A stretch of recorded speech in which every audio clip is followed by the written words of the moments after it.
다시요 민법이요 61번부터 해설하도록 그렇게 하겠습니다. 자, 유치권이죠.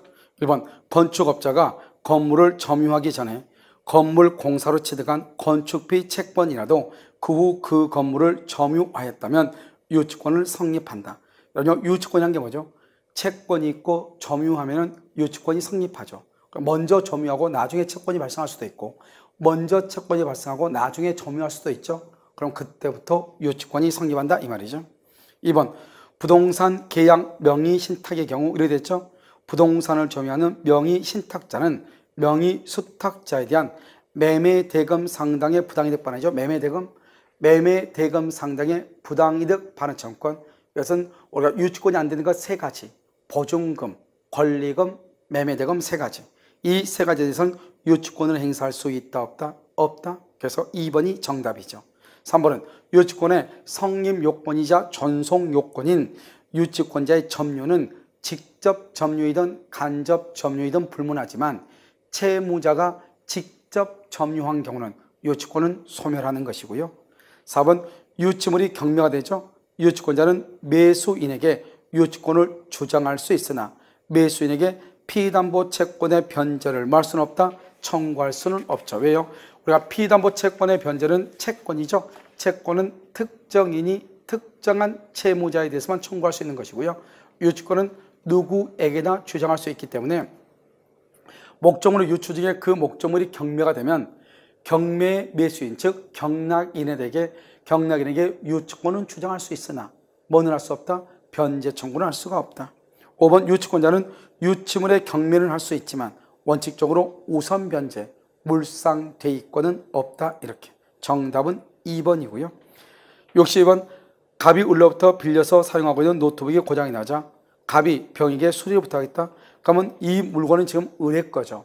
그런데 갑이요 병한테 수리를 맡겼죠. 그러면 병은요 갑이나 을에게는 둘 다 유치권을 주장할 수 있지만 병은 갑에게만 변제를 청구한다. 갑에게만 동시행 항변권을 주장할 수 있다 이 말이죠.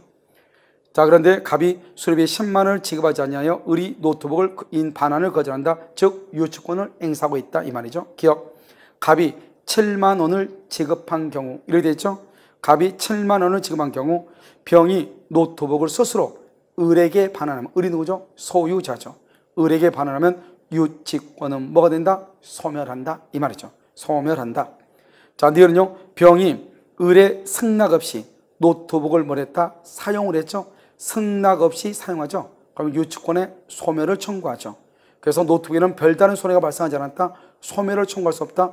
손해 발생 여부를 떠나가지고 승낙 없이 사용, 대여, 담보 제공하면 유치권은 소멸하는 것이죠. 그래서 니은은 틀렸죠. 이것 병이 노트북에 필요비나 유익비를 지출했죠. 그래서 필요비나 유익비를 지출한 경우 그 비용 전액을 을에게 상환 청구할 수 있다. 그렇게 되죠. 그래서 병이 유치권자가요 노트북에 대해서 뭐죠? 필요비나 유익비를 지출을 했죠. 그랬을 때는 비용 전액을 말 수 있다. 청구할 수 있다. 니은요 병은 을의 승낙을 받아 노트북을 정에게 임대하여 받은 임대료 5만 원은 병이 다른 채권자보다 먼저 수리대금 채권의 변제에 우선적으로 말 수 있다. 충당할 수 있다. 이렇게. 그 다음에 미음은요 노트북에 바이러스가 침입하여 병이 이를 퇴치하기, 바이러스가 침입했다 이 말은 그럼 이건 보존행위를 해야 되겠죠. 그래서 퇴치하기 위해 노트북을 사용한다. 이것을 보존행위죠. 보존행위는 소유자의 동의가 필요가 없죠. 그 사용에 관한 을의 승낙은 필요하다, 필요하지 않다, 필요하지 않다 이 말이죠. 그래서 필요하지 않다 이렇게. 그래서 기억, 디귿, 니을, 미음 이렇게 되겠죠. 정답은 4번이요. 63번 틀린 것은요. 토지를 저당권의 목적으로 한 경우에 그 토지 위의 건물에는 저당권의 효력이 뭐한다? 미치지 않는다 이렇게요. 그래서 여기서 보면 토지하고 건물은 별개의 독립한 부동산이죠. 그러니까 토지에 대한 저당권으로 건물을 경락받을 수는 없다 이 말이죠. 그래서 건물에는 저당권의 효력이 미치지 않는다. 2번 건물에 대한 저당권의 효력은 건물의 소유를 목적으로 하는 지상권, 임차권에도 미치고 3번 구분 건물의 전유 부분 위에 설정된 저당권은, 전유 부분은 주된 권리죠. 건물의 소유를 목적으로 하는 대지 사용권, 종된 권리에도 미친다.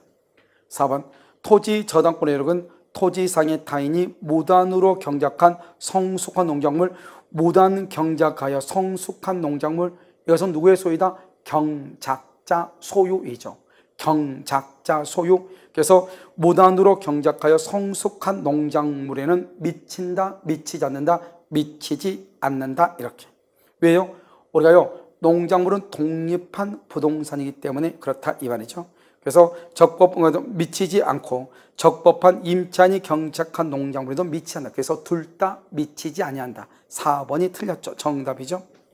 5번은 특별한 사정이 없는 한 저당권의 효력은 저당 부동산에 부합한 물건에 미치는데, 이때는요 저당권 설정 전후를 불문한다 이렇게 얘기하죠. 전후를 불문한다 이렇게. 4번이죠. 64번은요 근저당권의 피담보 채권이 확정되기 전이죠. 확정되기 전에 채무자가 변경되면 변경 후에 채무만 담보가 되고, 그 다음에 채권의 일부가 양도되거나 일부를 변제했다 할지라도 근저당권이 이전할 여지가 없죠. 그래서 양수인에게 승계된다. 틀렸죠. 2번 채권 최고액은 우선 변제를 받을 수 있는 최고 한도액을 얘기하고, 그 다음에 책임의 한도액을 의미하는 것은 아니고요. 3번은 피담보 채권이 확정되면 그러면 근저당권은 뭐로 바뀐다? 보통의 저당권으로 바뀌죠. 4번 피담보 채권이 확정되면 그 후에 발생하는 채권은 채권 최고액에 미치지 못하더라도 더 이상 근저당권에 의해서 뭐 되지 않는다? 담보되지 않는다 이렇게. 그래서 피담보 채권이 확정되면 그 후에 발생하는 채권은 채권 최고액에 미치지 못하더라도 더 이상 담보되지 않고, 그 다음에 확정 후에 발생한 이자, 지연 이자는 담보가 된다 이렇게. 5번 피담보 채권이 확정되기 전이라도 당사자의 약정으로 근저당권을 말 수 있다, 소멸시킬 수 있다 그렇게 되어 있나요? 그래서 피담보 채권이 확정되기 전 당사자의 약정으로, 즉 합의로 해지해서 피담보 채권을 확정을 시키고 그 다음에 변제하고 근저당권을 소멸시킬 수가 있다. 정답 몇 번이다? 1번이죠. 자 65번은요 여기서부터 채권법이죠. 갑은 을에게 서신을 보내어 자신의 자동차를 500만 원에 팔겠다고 하면서 10월 2일까지 연락을 해달라고 했다. 을은 9월 25일 거기를 줄고 가야 되겠죠. 저녁에 서신으로 그 차를 구입하겠다는 내용의 편지를 보냈다. 그러나 그 서신이 줄고 우체국의 업무차고, 이 말이 중요하죠. 우체국의 업무차고로 10월 5일에야 갑에게 도착하였고, 갑은 을의 의사가 늦게 도착하였으므로 이를 무시했다. 그 말은 연착의 통지를 하지 않았다. 즉 여기서 우체국의 업무착오로 10월 5일에야 도착했다는 말은 충분히 기간 안에 도달할 수 있도록 발송했는데 연착이 됐다 이런 뜻이고요. 이런 경우는 연착의 통지를 해야 되고, 연착의 통지를 하지 않으면 연착되지 아니한 것으로 본다 이란 말이죠. 자 1번요 갑의 청약에 대하여 을의 승낙이 이루어지지 않았다 이렇게 되어 있나요? 틀렸죠. 이것은 뭐냐면 우리가 연착된 승낙을 하지 않는 경우는 연착되지 아니한 것으로 보기 때문에요. 계약은 승낙의 의사표시를 발송한 9월 25일 날 성립하는 것으로 보는 거예요. 그래서 9월 25일 그러면 5번밖에 없죠. 승낙의 의사표시를 발송한 9월 25일에 두 사람 사이의 계약이 성립하였다 이렇게. 그래서 5번이 정답이고요. 66은요 당사자 일방이 교섭 단계죠. 교섭 단계는 아직 계약을 체결하기 전이죠. 그래서 원시적이죠. 그래서 채무 불이행의 문제가 나올 수 없고 계약 책임이라는 말이 나올 수가 없죠. 그래서 교섭 단계에서 확실하게 계약이 확실하게 체결될 것이라는 정당한 기대 내지 신뢰를 보여하여 상대방이 신뢰에 따라 행동하였음에도 불구하고 상당한 이유 없이죠. 상당한 이유 없이 계약 체결을 거부한 경우에 다음 설명 중 옳지 않는 것 이렇게 되어 있죠. 1번요. 일방이 정당한 이유 없이 이렇게 되어 있나요?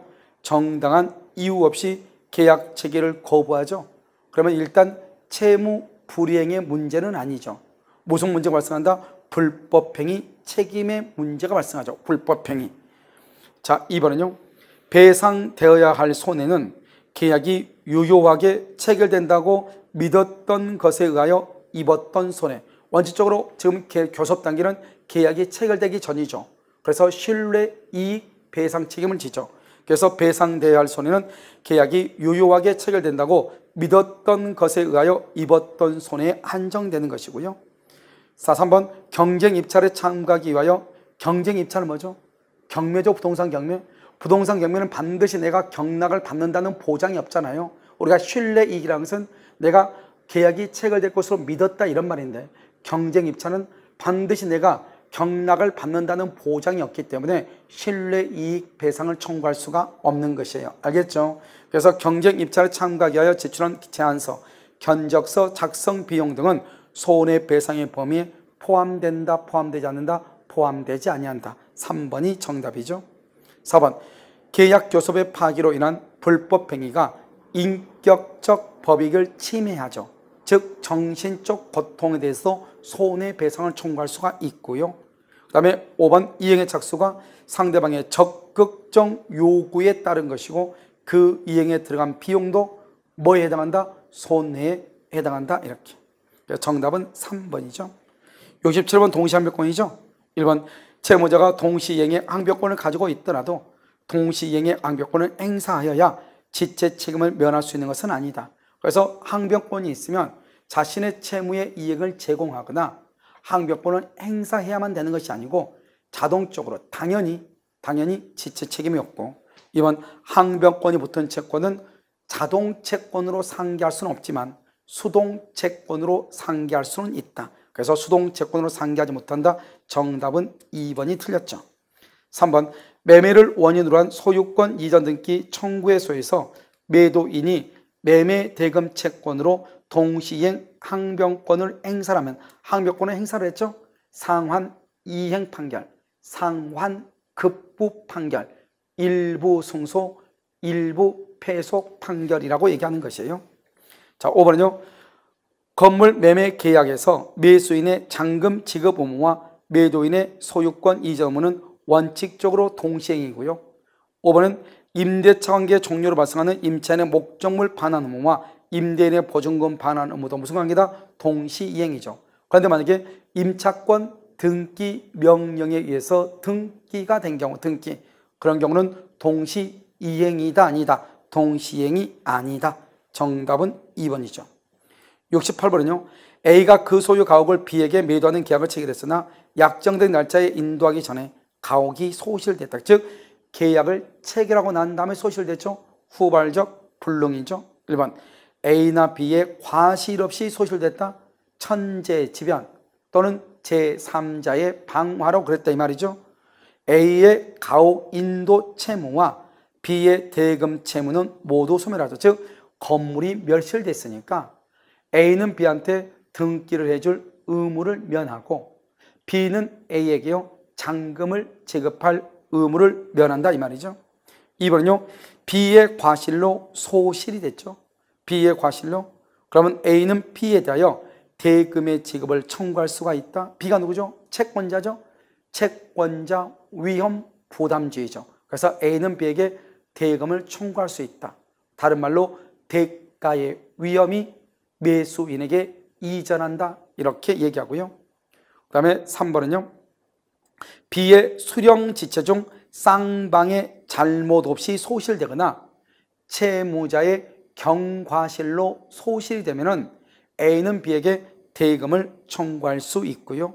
그래서 2하고 3은 뭐다? 채권자 위험 부담주의고요. A의 과실로 소실됐죠? A가 누구죠? 채무자의 귀책 사유죠. 그러면 채무 불이행이죠. 그래서 채무 불이행이기 때문에 A의 채무가 소멸되는 것은 아니고요. 이러한 경우에 상대방의 누구죠? B는요. B는 대상 청구권도 행사할 수 있고요. 그래서 대상 청구권을 행사하려면 이때 상대방은 자신의 본래의 국부를 이행을 해야 되고요. 또 A의 잘못으로 목적물이 소실됐죠. 이것이 손해배상 채권으로 바뀌면은 여전히 A의 손해배상 의무와 을의 대금 지급 의무가 동시 이행 관계로 존속할 수가 있다 이런 말이고요. 5번 쌍방의 과실 없이 소실되죠. 소실 그럼 어떻게 한다? 갑은 A는 B에게 손해배상을 청구할 수 없잖아요. 그러니까 A가 B한테 계약금이나 중도금을 받았다면 A는 B에게 반환할 뭐가 있다? 의무가 있다. 이렇게 얘기를 하는 것이에요. 알겠죠? 의무가 있다. 5번이 틀렸죠? 자, 69번은요. 갑은 을에게 자신의 토지를 1억 원에 매도하는 계약을 체결하면서 갑의 병에 대한 채무 1억 원이 있으므로 을이 병에게 매매대금 1억 원을 지급하기로 약정했다. 틀린 것은 1번. 갑의 채무 불행으로 을이 계약을 해제하죠. 그러면 을은 이미 병에게 지급한 대금의 반환을 병에게 반환 청구할 수 있다 없다? 없죠. 그래서 수익자인 병은 계약의 당사자가 아니죠. 그러니까 병에게 부당이득 반환이나 원상회복을 청구할 수가 없다 이런 말이고요. 2번 갑과 병 사이죠. 요약자와 수익자죠. 그것을 대가관계라고 하죠. 갑과 병 사이의 법률관계가 존재하지 않거나 효력을 상실했다면 을은 병에게 항병권을 말 수 있다, 행사할 수 있다. 그래서 을은 병에게 항병권을 말 수 있다, 행사할 수 있다 이렇게요. 그래서 여기서 보면 대가관계 흠결은 제3자를 위한 계약에 영향을 미치지 않는다 이 말이죠. 그래서 을은 병에게 항병권을 행사할 수 있다. 틀렸죠. 알겠죠? 그래서 여기 보면 갑과 병 사이의 법률관계가 존재하지 않거나 효력을 잃죠. 그러면요 낙약자는 소익자에게 항병권을 행사할 수가 있다 없다? 없다 이렇게 해야 되겠죠. 3번 갑과 을 사이의 매매계약이 허위 표시로 뭐가 된다? 무효가 되죠. 무효. 그러면 갑하고 을이 허위 표시 무효가 되죠. 병은 아무리 선인 경우에도 병에게 뭐를 주장할 수 있다? 무효를 주장할 수 있고 병은 선이여라도 보호되지 않죠. 왜요? 병은 뭐가 없다? 병은 107, 108, 109, 110조에서 선의의 제3자에 포함된다 안 된다? 안 되죠. 그래서 병은 아무리 선의일지라도 보호되지 않죠. 그래서 갑과 을이 통정 허위 표시로서 무효이면 수익자는 선의 악의를 불문하고 보호되지 않으니까 선의의 수익자에게도 대항할 수 있다. 무효를 주장할 수 있다. 이렇게요. 4번은요. 을의 채무 불행으로 갑이 매매 계약을 해제한 후 이렇게 됐어요. 그래서 을의 채무 불행으로 매매 계약을 해제한 경우 수익의 의사 표시를 한 병은 이렇게 됐죠. 을에게 자기가 입은 뭐를 주장할 수 있다? 손해배상은 청구할 수 있죠. 그런데 뭐는 못한다? 해제할 수는 없다. 이렇게. 5번 을이 병에게 상당한 기간을 정하여 이익의 향수 여부의 확답을 최고했음에도 불구하고요. 했음에도 아무런 회답이 없는 경우는 수익이다. 수익을 거절한 것으로 본다. 수익을 거절한 것으로 본다. 이렇게. 그래서 정답 몇 번이다? 2번이고요.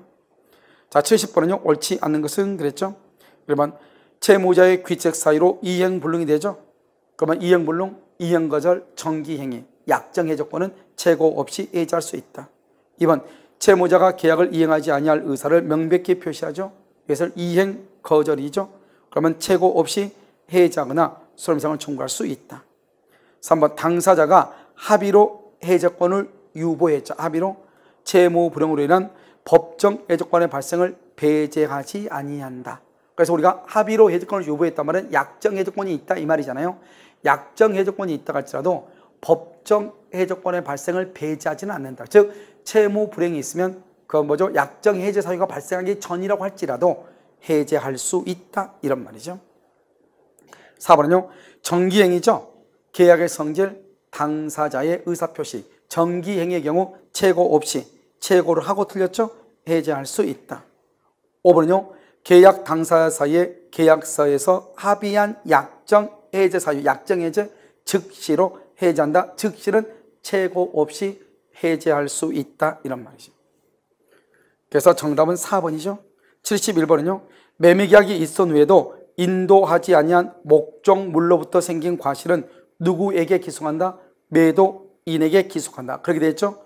그래서 매매계약이 있은 후에도 인도하지 아니한 목적물, 그럼 그것은 매도인이고 인도한 후는 매수인이죠.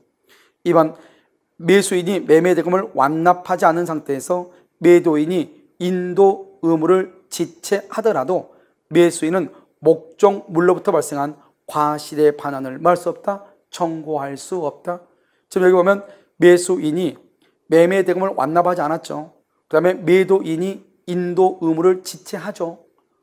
그럼 어떻게 돼요? 아직 목적물이 인도하지 않았다 이 말이죠. 그러면 과실은 누구한테 간다? 매도인에게 기속하죠. 그래서 매수인은 과실의 반환을 청구할 수 없다. 그 말은 과실은 매도인에게 귀속한다 이런 뜻이죠.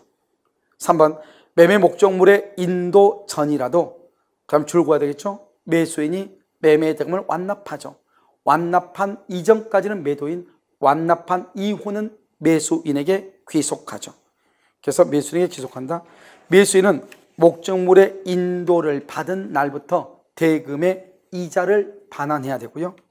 5번 매수인이 토지에 관한 소유권 이전 등기를 경료받았다면 아직 토지를 인도받지 못한 경우라도 이렇게 돼 있죠. 등기가 중요한, 그러니 우리가 과실 수취할 때는 등기가 있냐 없냐는 중요하지 않죠. 뭐가 중요하다? 뭐가 중요해? 그것은 인도냐 대금을 지급했느냐 이게 중요하죠. 그래서 인도받지 못한 경우 과실은 누구에게 속한다? 매수인에게 속한다 이 말이죠. 알겠죠? 인도받지 못했으니까. 알겠죠? 등기하고는 전혀 관계가 없다. 인도냐 대금이냐 이게 중요하다. 정답은 5번이죠. 70번 환매와 교환이죠. 환매 기간을 정한 경우는 다시는 연장하지 못하고 2번 교환계약은 유상계약이고 매매에 관한 규정을 준용하죠. 그래서 우리가 보충금에 관한 규정은 매매 대금에 관한 규정을 준용한다고 되어 있죠.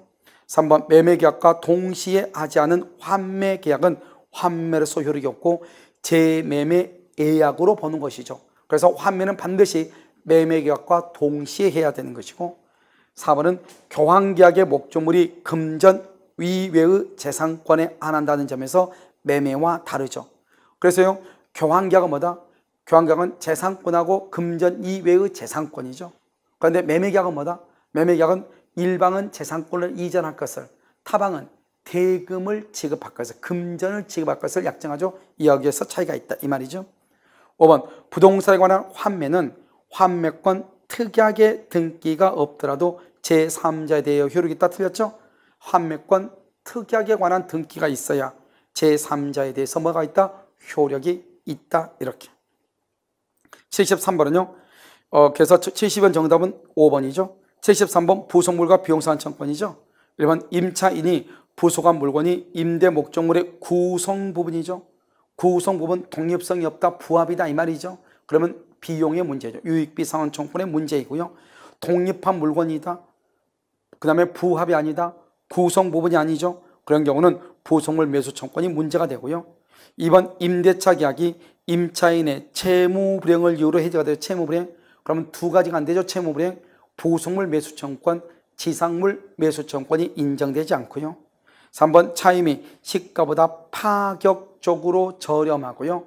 장기로 한 경우 부속물 매수 청구권은 강행 규정이지만 부속물 매수 청구권을 포기하기로 약정을 해도 임차인에게 불리하지 않으므로 유효이다 이 말이죠. 무효라고 볼 수 없다.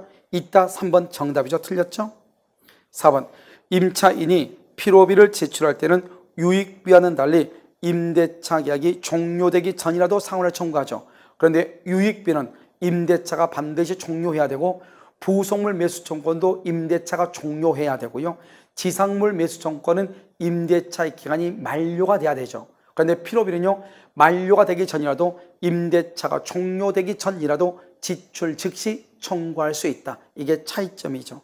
5번 임차인이 유익비를 지출한 경우 임대인은 임대차 종료 시 가액의 증가가 현존하는 때에 한하여 지출한 금액이나 가치의 증가액의 상환을 뭐 할 수 있다? 증가액을 상환할 의무가 있다. 이렇게 되어 있죠. 그래서 유익비는 딱 목적물을 계량하고 가치가 현존하고 회복자, 소유자의 선택에 따라서 지출 금액이나 또는 증가액 둘 중에 하나를 선택해서 청구할 수가 있다.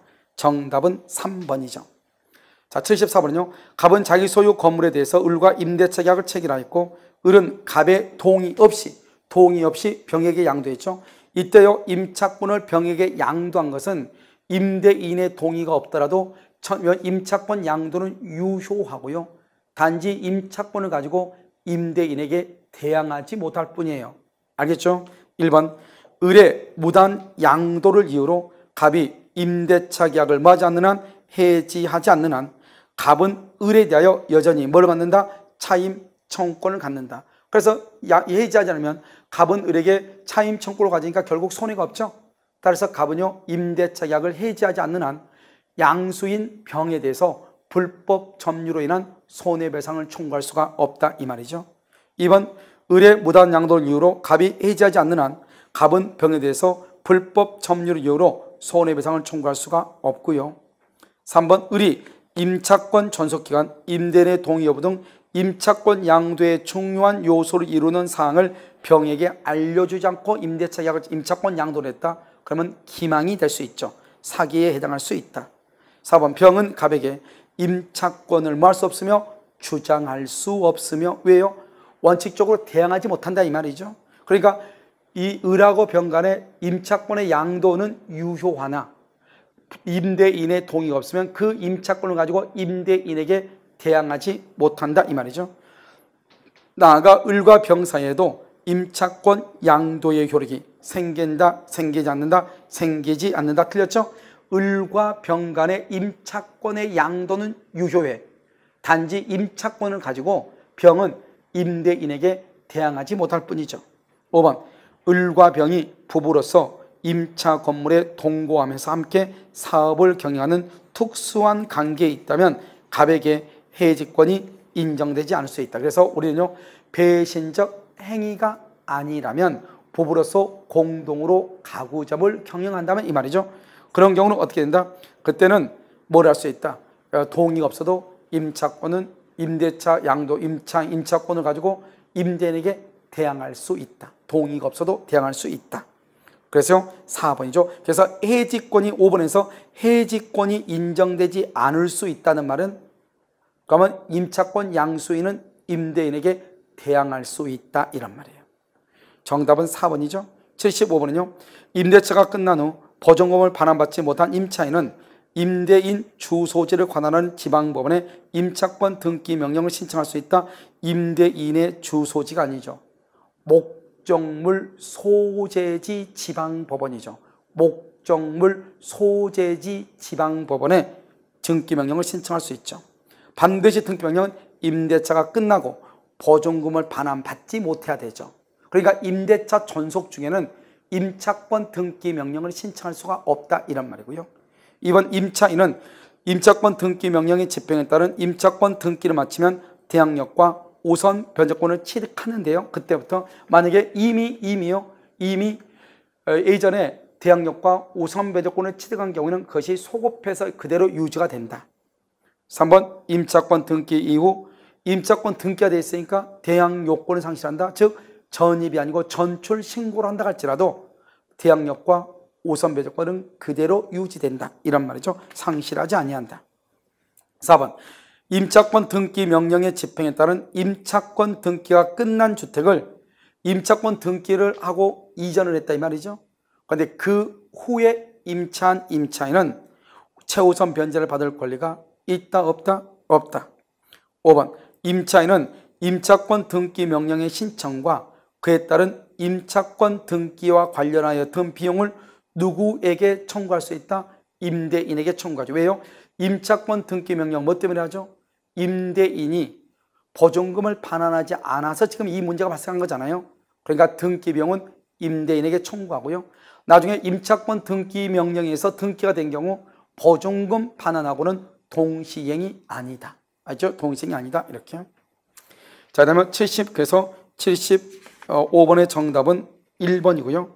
76번은요, 권리금이죠. 여러분, 이 권리금은 지금 최근에 권리금에 관한 판례가 2개가 나왔단 말이죠.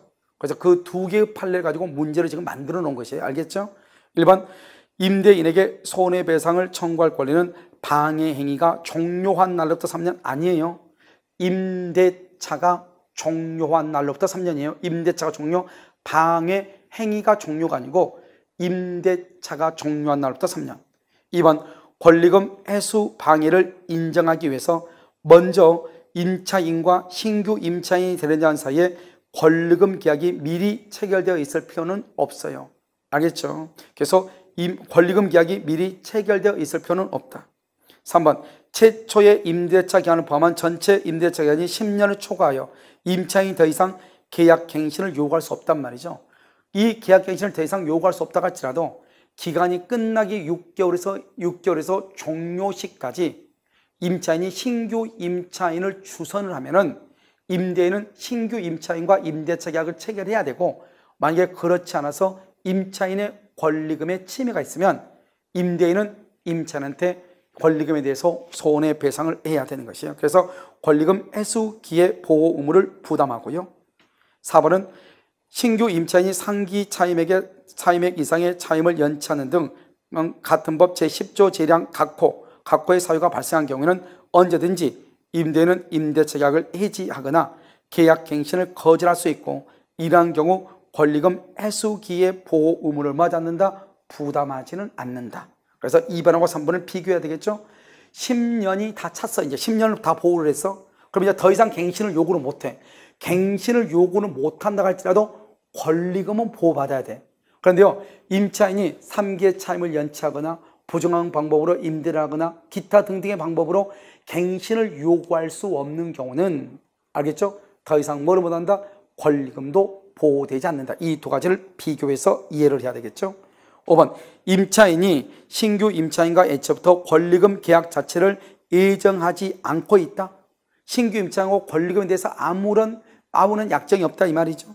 그러면 임대인이 임차인의 권리금 애수를 방해했거나 임차인에게 손해가 발생했다고 볼 여지는 있다 없다? 없는 것이죠. 왜요? 처음부터 권리금이라는 것이 없으니까요. 아시겠죠? 그래서 그럼요 2번, 3번, 4번, 5번은 최근에 대법원 판례를 가지고 문제를 만들어 놓은 것이에요. 알겠죠? 그래서 이 네 가지를 정확하게 구별하시고, 자 77번은요 갑정종은 자신의 엑스토지를 적법하기는 뭐냐? 법령상 제한의 회피를 목적을 하지 않고 조세를 포탈할 목적이 없고 강제 집행을 면할 목적이 없다 이 말이죠. 그래서 갑정종은 자신의 토지를 적법하게 종은 을에게 명시하겠다. 옳은 것은 이렇게요. 1번 을이 평온공일하게 10년간 X토지를 점유하죠. 10년간 X토지를 점유해 평온공일하게. 그럼요 이 을은 수탁자죠. 수탁자는 100년, 1000년을 점유해도 타주 점유이니까 시효 취득을 할 수가 없어요. 1번 틀렸죠? 그 다음에 2번은요 제3자가 X토지를 불법으로 점유하죠.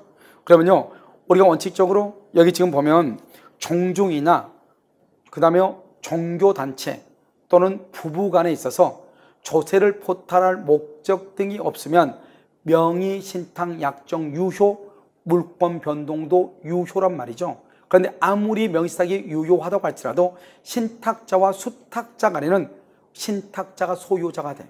그런데 수탁자와 제3자 간에는 수탁자가 소유자가 된다 이 말이죠. 그것을 대내관계, 대외관계라고 얘기하는 거예요. 그래서 지금 2번의 경우는 제3자가 X토지를 불법 점유한다. 그러면 제3자니까 대외관계죠. 대외관계에서는 수탁자를 소유자로 보는 거예요. 따라서 갑은 소유권에 의해서, 갑은 누구죠? 신탁자죠. 소유권에 의해서 직접 방해배제를 청구할 수가 없어요. 수탁자를 대위해서 청구해야 돼. 왜요? 불법 점유자와의 관계, 대외관계에서는 수탁자가 소유자가 된다 이 말이죠. 자, 그 다음에 3번은요 갑이 명의신탁 해지를 원인으로 하고 소유권에 기하여 을에게 행사하는 등기 청구권은 이렇게 됐죠. 명의신탁의 무효인 경우 양자간 명의신탁, 중간 생략형 3자간 등기 명의신탁, 계양 명의신탁 또는 위명 등기 명의신탁의 경우는 명의신탁 약정은 무효이고, 무효이니까 명의신탁을 해지할 수가 없어요. 그런데 일정한 목적, 즉 조세를 포탈하는 목적이나 강제 집행을 면탈하는 목적이나 법령상 제한의 회피를 목적으로 하지 않는 종중 또는 종교단체, 부부간의 명의신탁은 유효이죠. 이렇게 명의신탁이 유효인 경우는 명의신탁을 해지할 수 있는 거예요. 알겠죠? 갑이 명의신탁 해지를 원인으로 하고 소유권에 기하여 을에게 행사하는 등기 청구권은 소멸시효에 걸린다, 걸리지 않는다, 걸리지 않는다. 왜? 명의신탁을 해지하면 소유권이 갑에게 복귀하게 되죠. 그래서 갑이 을에게 이전 등기를 청구하거나 등기의 말소를 청구하는 것은 소유권에 기한 물권적 청구권으로서 소멸시효에 걸리지 아니한다 이 말이고요. 그래서 걸리지 않는다, 맞죠? 4번 을이 병에게 X 토지를 매도하여 이전 등기했죠. 을이 병에게. 그러면요 을이 수탁자죠.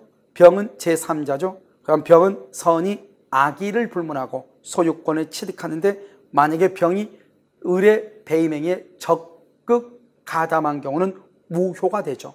적극 가담. 그래서 2번, 4번은요 병은 선악을 불문하고 소유권을 취득한다 이 말이고요. 5번은요 을이 X 토지 위에 건물을 지어 소유하던 중 명의신탁이 해지가 되죠. 그러면 결국 명의신탁이 해지됐다면 수탁자는 처음부터 신탁자의 토지 위에 건물을 신축했다 이 말이죠. 왜요? 신탁자와 수탁자 간에는 언제나 신탁자가 소유자라고 그랬죠. 그러니까 수탁자가 신탁자의 토지 위에 건물을 소유하고 있다가 명의신탁이 해지가 되죠. 그러면 타인 소유 토지 위에 건물을 소유하고 있다가 명의신탁이 해지가 되죠. 관습상 법정이상권은 성립한다 안 한다? 안 한다. 성립할 수가 없죠. 법정이상권은요 토지와 건물의 소유자가 동일해야 되는데요 이런 경우는 동일하지 않았죠. 그래서 인정되지 아니한다 이렇게. 정답은 3번이죠. 78번은요 2017년 한 X토지 경매 절차에서 갑이 실질적으로 매수 자금을 부담하지만 친구인 을의 이름으로 매각받기로 명의신탁 약정을 했다. 그래서 여기 보면 갑이 실질적으로 매수 자금을 부담한다. 갑이 신탁자다 이 말이죠. 친구 을의 이름으로 매각받기로 을을 수탁자다 이 말이죠. 명의신탁 약정, 계약 명의신탁에서 명의신탁 약정은 무효이고요. 그 후 매각 허가 결정에 따라 을이 완납하고 등기를 했다. 을이 완전한 소유자가 되죠. 우리가요 매매계약에서는 계약 명의신탁에서 매매계약에서는 매도인은 선의이냐 악의냐에 따라서 달라질 수 있지만 우리가 경매의 경우 계약 명의신탁의 경우에는요 매도인의 선의 악의를 불문하고 무조건 수탁자인 매수인이 소유권을 취득하는 거예요. 1번 갑을 사이의 명의신탁 약정은 무효니까 해지할 수 없죠. 따라서 X토지에 대한 소유권을 취득한 사람은 언제나 수탁자, 경락인 을이 되는 것이고 3번 갑은 토지를 병에게 매도하는 계약은 유효이다. 이 말이 무슨 말이냐? 지금 2번에서 소유자는 수탁자인데요 갑은요 자기 소유라고 생각하고 그 다음에 수탁자 을이 소유자임에도 불구하고 그 토지를 병하고 계약을 했다 이 말이죠. 이런 경우 계약 자체는 유효이죠. 왜요? 569조에 의하면 타인 소유물에 대해서도 매매계약을 체결할 수가 있거든요. 그렇기 때문에요 우리가 이 갑이 수탁자 명의의 소유물을 제3자와 계약을 하면 계약 자체는 유효인데 단지 처분행위, 등기는 해줄 수가 없다 이 말이죠. 계약 자체는 유효이다. 4번 갑의 지시에 따라 갑이 을이 X 토지를 매각한 후 그 처분을 갑에게 반환하기로 그건 안 되죠. 왜요? 지금 현재 누가 소유자다? 을이 소유자고 갑은 소유자가 아니죠. 그럼에도 불구하고 갑은 자기가 소유자임을 착각을 했어요. 그래서 신탁자가 수탁자한테 그 건물을 처분해서 처분한 대금을 신탁자인 자신에게 이전할 것을 약정하는 것, 그것은 무효가 되는 것이에요. 자, 5번은요. 을이 X 토지를 정에게 처분하죠. 그러면 을이 수탁자죠. 그러면 정은 뭐를 불문하고? 선악을 불문하고 제3자는 소유권을 취득하죠. 악이라면 소유권을 취득할 수 없다. 틀렸죠. 그래서 5번이 정답이다. 이런 말이죠.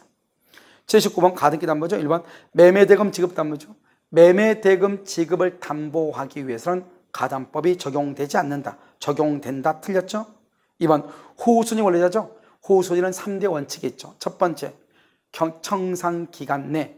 두 번째, 변제기 전이라도. 세 번째, 경매를 청구할 수 있다. 이 말이죠. 그래서 후순위 권리자는 청산기간에 한정하여 변제기가 도래하기 전이라도 경매를 청구할 수 있다. 이런 말이죠. 3번 부동산의 평가액이 피담보 채권에게 뭐한다? 미달하죠.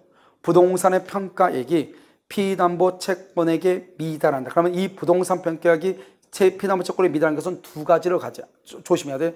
우리가 예약 당시, 처음으로 가등기 담보를 설정할 때 예약 당시 목적물의 가액이 채권에게 미달되면은 그때는 가담법이 적용되지 않으니까 청산 절차를 지킬 필요가 없어요. 그건 지금 여기에서는 부동산의 평가액이 피담보 채권에게 미달한 경우 가등기 담보권의 실행 통지죠. 이 실행 통지는 변제기 후 이 말이에요. 변제기 후 청산금을 채무자 등에게 통지한다 이 말이죠. 지금 이것은요. 그러니까 예약 당시가 아니고 실행 통지 당시죠. 이것은 실행 통지 당시에 지금 여기 지금 뭐라고 나왔죠? 부동산의 평가액이 채권에게 미달된다 이 말은 청산금이 없다 이 말이죠. 우리가 청산금이 없을 때는 청산금이 없다는 뜻을 뭘 해야 돼? 통지해야 되는 것이죠. 알겠죠? 그래서 통지하고 통지가 채무자에게 도달한 날로부터 2개월의 기간이 지나야 되는 것이죠.